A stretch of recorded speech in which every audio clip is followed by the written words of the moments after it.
Alright, so today is a new day. Today we are going to be doing a coolant flush. And here are some of the tools you're going to need.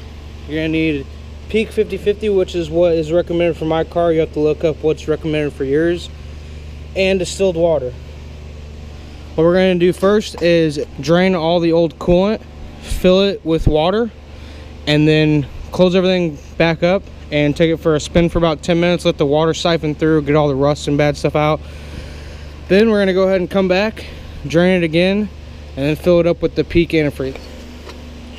Alright, so my car's tall enough, I don't really need to jack it up. I can get to the petcock right down there. So first what we do is undo the coolant cap.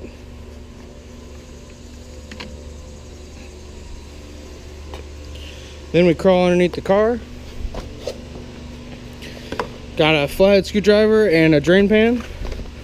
The petcock is right here, the blue right there.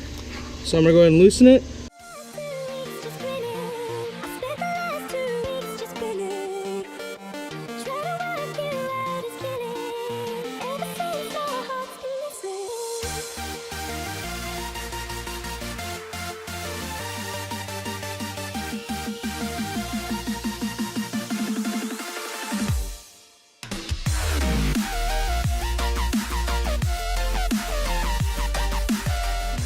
Now we're going to fill it up with some high quality H2O.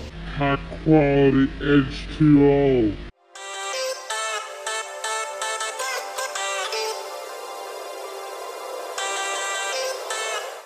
Alright, so now that she's filled up with water, going to turn the car on and take it for about a 10-minute spin with the heat on high. Alright, so I just got back from the 10-minute drive.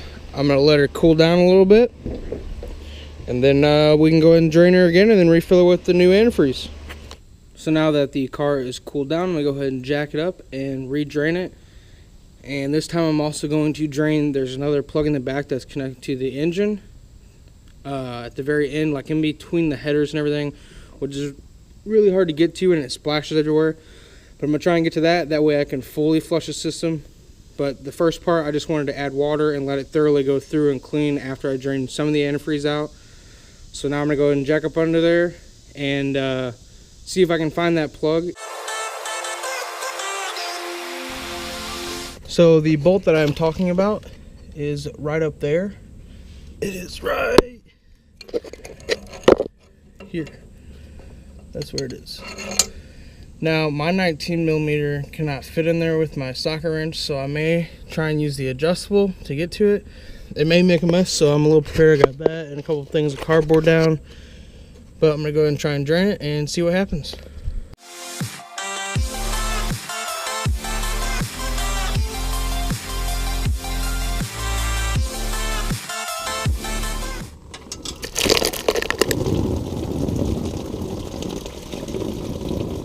Holy shit.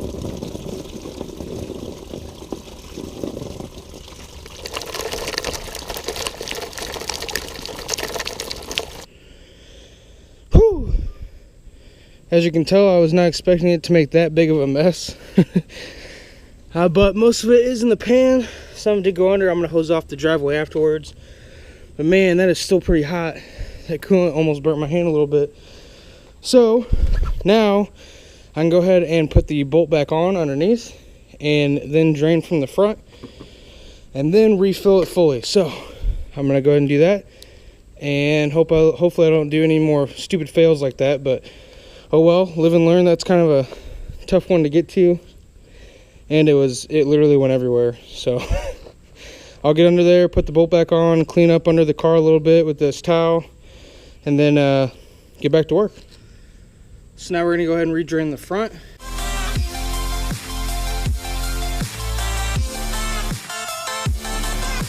So now that we are ready to refill with coolant, you want to go inside your car, which I already did, put it on the run position and put it on high heat, which is what this is all on, super hot.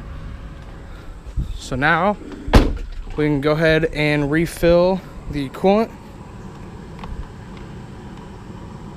And we're going to put the 3 things of coolant I have in it, and then we'll go ahead and fire up all the way and just leave the bleed valve out until all the air bubbles are gone.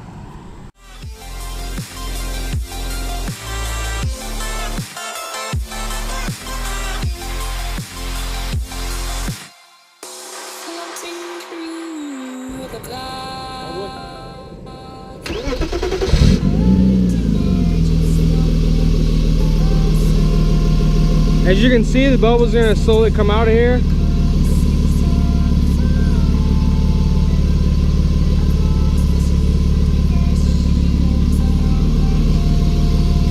And I'll put you a little closer.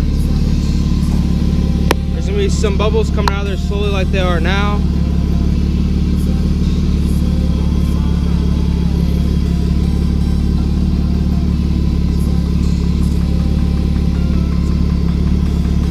See how they're coming out?